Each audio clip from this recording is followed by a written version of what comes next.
amigos, después de las informaciones que hemos mostrado aquí sobre los llamados medios de comunicación independientes, esos que dicen existen como una alternativa al oficialismo, oficialismo que está lleno de mentiras, obviamente, solo ellos muestran la verdad. Ahora resulta que crece el deseo popular porque sigamos desnudando las verdades que se esconden detrás de ellos y de esos discursos que son liberadores, que están llenos, los de estos medios, de buena voluntad para el pueblo de Cuba. La semana pasada les traje, recuerdan, elementos del director de uno de esos medios y de cómo en el ejercicio de su libertad de expresión denigró al líder de la Revolución Cubana en los términos que yo les leí aquí. Dicho sea de paso, habría que recordarle a muchos de esos periodistas independientes que se piensan conocedores de todas las teorías, de todas las tendencias de la comunicación moderna, que los derechos, así como son reconocidos en la legislación y se ejercitan, tienen límites. Y que los límites no son los que su pretendido, su altísimo grado de erudición consideren, sino que son límites generales para todo ciudadano.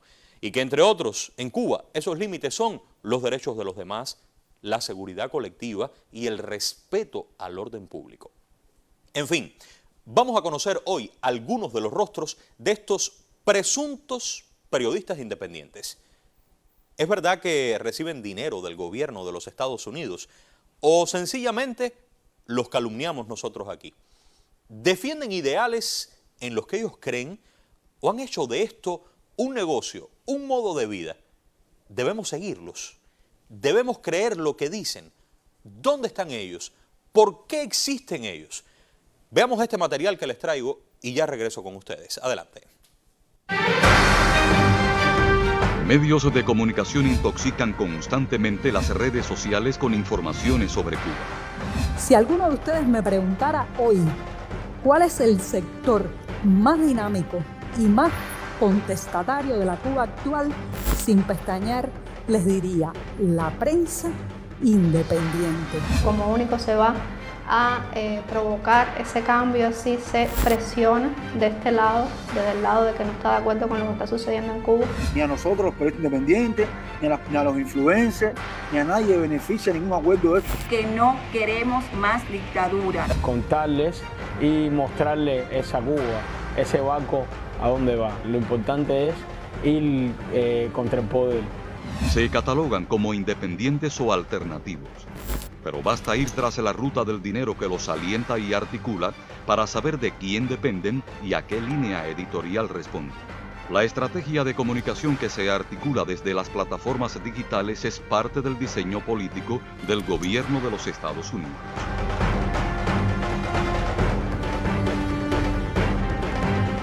En Ohio tuvimos un programa más bien académico con profesores de universidad de allí. Hubo un contacto de todos con funcionarios que se encargaban de atender la prensa del Departamento de Estado. Yo tuve una cita privada con un funcionario del Departamento de Estado que quiso entrevistarme. ¿Cómo se llama? Priscila Hernández. Porque la embajada me dijo, Priscila te va a llamar, te interesó por todo lo que estaba pasando en Cuba, por todo. Nosotros nos reunimos en la carrera donde yo vivía, con Pablo de Pelín, con Tania Dixer, que eran las dos personas que venían con el grupo que trabajaban. Y yo, la idea esta del colectivo Más Voces, la idea de un producto multimedia, multiservicio y multiplataforma, multimedia y multiservicio, ya la tenía.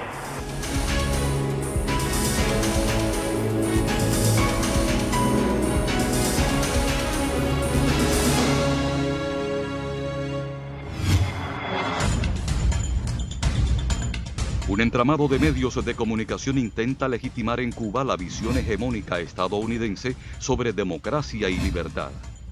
Curioso resulta que todos los que dirigen Cibercuba, ADN Cuba, Cubanos por el Mundo, Cubita Now, Cubanet, Periodismo de Barrio, El Toque, El Estornudo y Yucca Byte, entre otros, residen en el exterior. La mayoría en los Estados Unidos. Yo soy Carlos Manuel Álvarez, escritor, periodista, dirijo la revista El Estornudo, que es una revista de periodismo narrativo.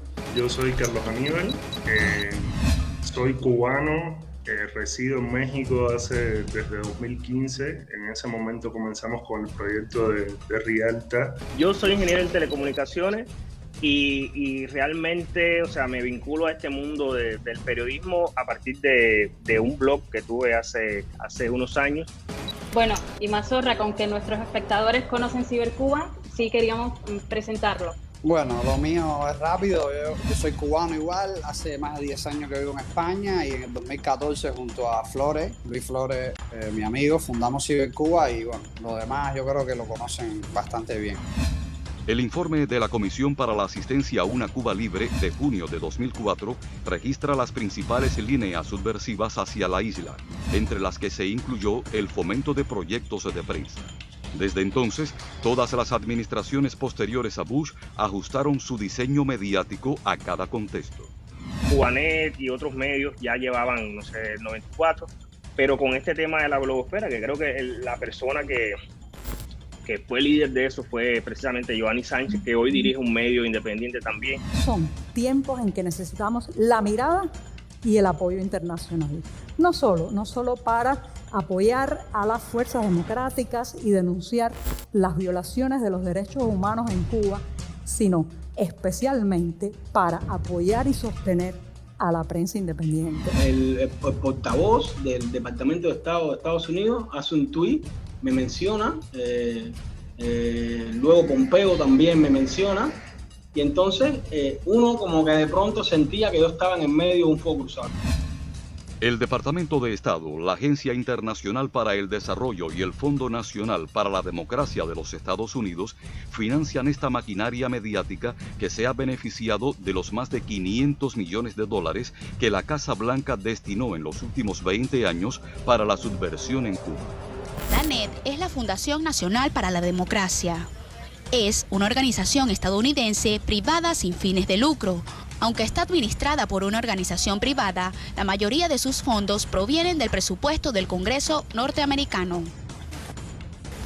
De acuerdo a múltiples investigaciones, la NED tiene como objetivo el debilitamiento de los gobiernos que se oponen a las directrices políticas estadounidenses. La USAID es la Agencia de los Estados Unidos para el Desarrollo Internacional. Es un organismo que recibe directrices estratégicas del Departamento de Estado, siendo un instrumento de la Casa Blanca. Con el fin de recibir de modo expedito los financiamientos, varios de estos proyectos se han registrado en otros países como organizaciones no gubernamentales. Es el caso de los sitios digitales El Toque, mediante el colectivo Más Voces, radicado en Polonia, y de El Estornudo, creado en Cuba y luego legalizado en México como una organización no gubernamental.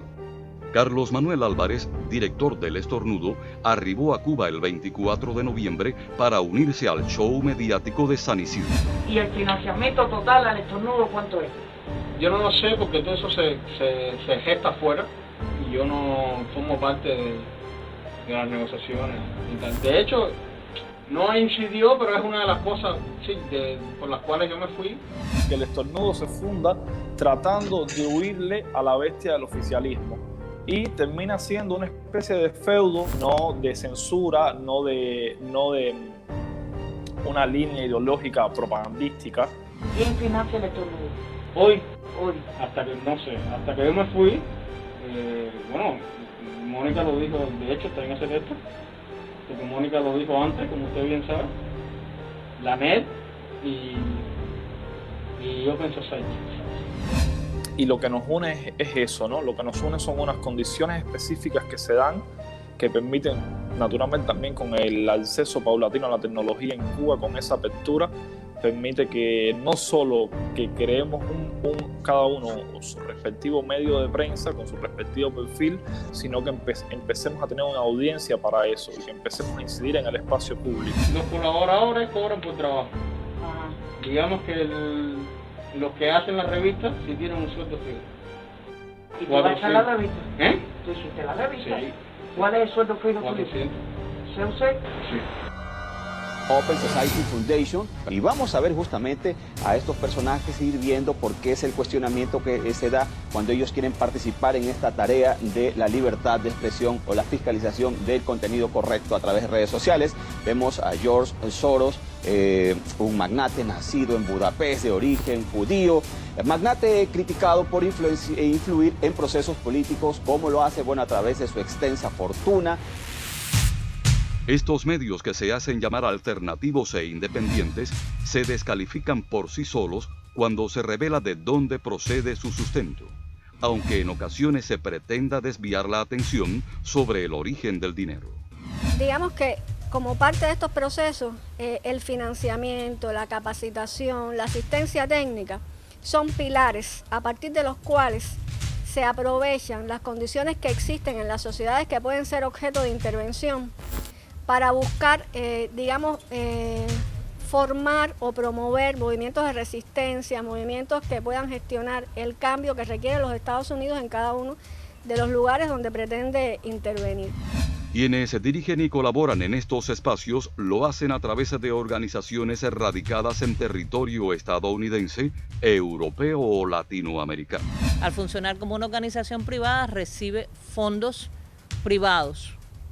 Puede ser de cualquier individuo, de cualquier corporación a nivel internacional, y por lo tanto se hace mucho más difícil poder vincular a una entidad con un gobierno específico y con los objetivos de política exterior de ese gobierno en un país determinado.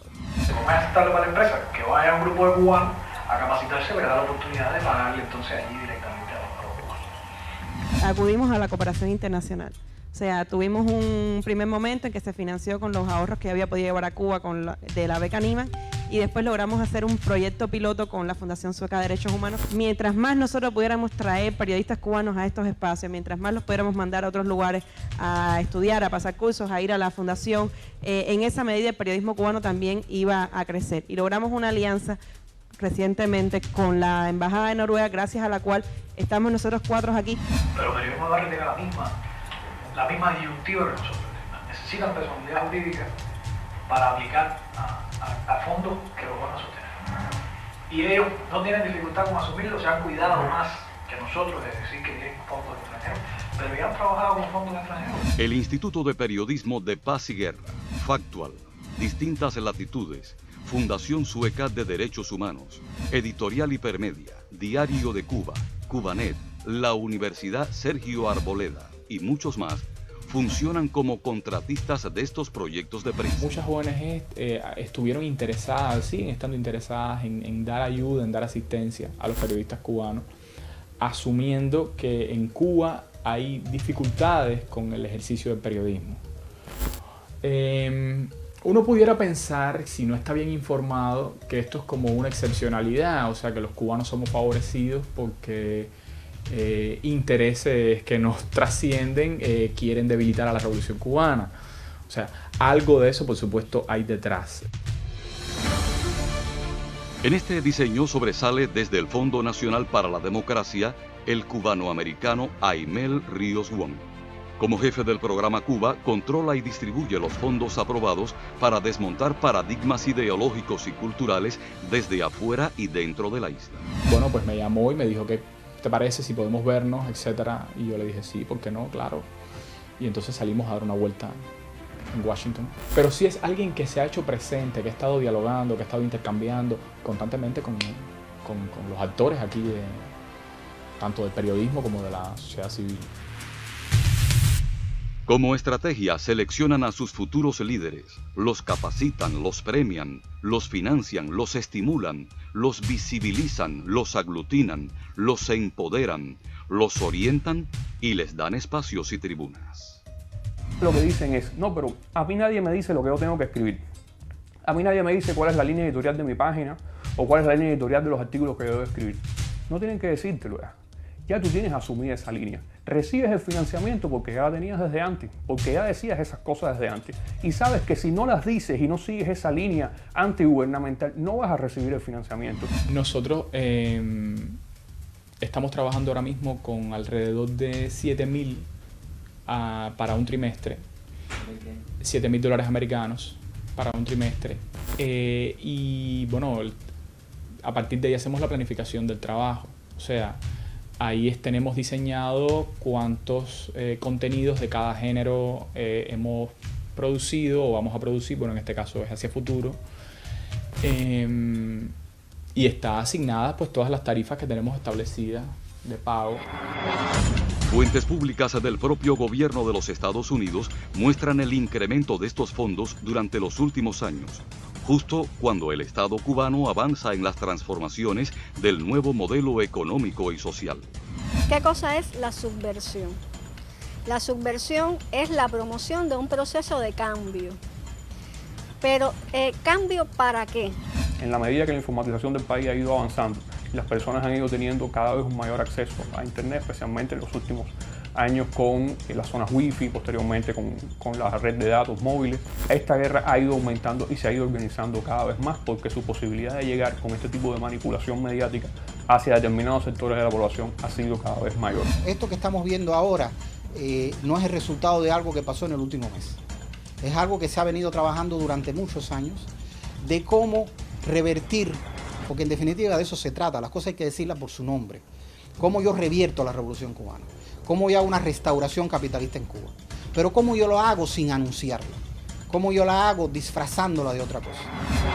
Una convocatoria de la Oficina de Democracia, Derechos Humanos y Trabajo del Departamento de Estado para financiar propuestas relacionadas con los derechos civiles y políticos en la isla. En medio de las provocaciones articuladas en los últimos días, así lo confirman. Crean la ilusión de que existe desde Cuba un sector de extrema izquierda de parte de la revolución, como mismo existe una extrema derecha, existe una extrema izquierda que tampoco quiere el acercamiento entre Cuba y los Estados Unidos, que tampoco quiere relaciones normales. Y entonces, dentro de esa ficción de los dos extremos, crean este espacio también ficticio aparentemente de centro. En paralelo con la imposición de medidas económicas restrictivas y el complejo escenario epidemiológico de la COVID-19, los medios de prensa enemigos se alinearon para desacreditar la gestión del gobierno cubano y deslegitimar el sistema social. Son los mismos temas, sobre todo lo que tiene que ver fundamentalmente en los últimos años con el tema de la democracia, la Cuba que queremos todos, cómo debe ser esa Cuba, cómo cambiar o no esa Cuba, y eso está de alguna manera mediando el debate en torno a los temas que se están trabajando. Tiene que ver con la fabricación de matrices de opinión, tú también lo comentabas, que yo veo que estas matrices de opinión tienen dos características esenciales. La primera, están creadas para administrar los descontentos que existen relacionados a determinados temas, y dirigirlos en contra del gobierno, en contra del socialismo, en contra del sistema político. Y la segunda característica es que estas matrices de opinión intentan promover en Cuba un pensamiento liberal, o sea, los valores de un pensamiento liberal, en definitiva el liberalismo, es la ideología del capitalismo. Un escenario en el cual ese tipo de discurso viene a tributar muy bien a las intenciones que se tiene con esta nueva contrarrevolución, en la cual determinados actores individuales, como ocurrió con el movimiento San Isidro, como ocurre con el corresponsal enviado que escribe para el New York Times, para los Washington Post, para El País. Exacto. Estos actores individuales generan las situaciones en las cuales se activa ese coro que ya está inducido. En este entramado comunicacional se encuentran los llamados influencers con tendencias hipercríticas, creados para generar empatías y tendencias ideológicas en miles de seguidores a través de las redes sociales. Cuéntame, esta joven que un día decidió agarrar un teléfono y salir a la calle y decir, mira, esto es lo que está pasando. Bueno, todo comenzó por Alex Otaola. El programa comenzó siendo más farándula, más frivolidad, porque también fue el gancho que encontramos dentro de estos jóvenes nostálgicos que solamente le interesaba el último tema del Chacal, ¿no? Entonces aprovechamos esos intereses y los convertimos en ganas de luchar por la libertad de Cuba. En este escenario, los proyectos de prensa enemigos se identifican como instrumentos del gobierno de los Estados Unidos en su estrategia de guerra no convencional. Es como empujar, no importa lo que le ocurra a estas personas, realmente no les importa. Les importa tanto como les importaba a los Estados Unidos lo que ocurriera con los mercenarios de Girón. No les importaba. Lo que ocurra con estos periodistas independientes, si ellos admiten públicamente que están financiados por la NET, por un gobierno extranjero, lo que les ocurre en Cuba no les importa. Lo que a ellos lo que les importa es que ocurra el incidente, se genere el titular al estilo de gobierno cubano enjuicia o gobierno cubano detiene. Quien consume las noticias que publican los medios subversivos pudiera llegar a creer que Cuba es un país que se desploma. Sin embargo, se trata de una nación que vive una realidad diferente. La realidad no está en las redes sociales. La realidad aquí está en la calle, está en el surco. Están las personas que están trabajando, están esos médicos, enfermeros, estudiantes que están cuidando a las personas que están enfermas, las están curando, están en los científicos que están generando las vacunas, están en los economistas que están tratando de resolver el entramado económico de este país, están tratando de hacernos dentro de una coyuntura realmente imposible, como este país no solo no colapsa, sino avanza. Esa es nuestra realidad. Hay mucho dinero corriendo, pero hay además laboratorios ideológicos detrás de todo esto, porque los nuevos terrenos de operación virtual y mediática han demostrado efectividad en cuanto a la manipulación y a desarmar ideológicamente a los pueblos en nuestra región y en el mundo. Nosotros debemos ser capaces de generar también, ante todo esto, una estrategia de comunicación con rigor, utilizando incluso muchas de las herramientas que ellos emplean contra nosotros, pero también creando nuevas herramientas más ajustadas a nuestra realidad y a la singularidad de nuestro pueblo.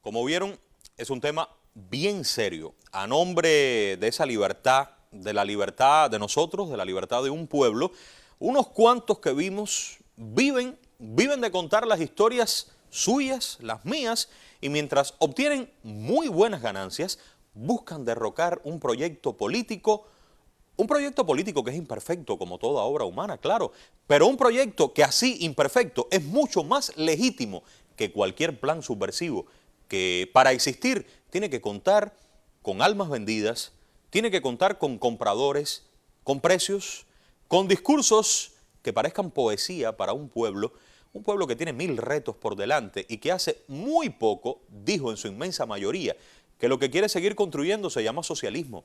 ¿Qué usted cree de estos medios independientes después de lo que hemos visto?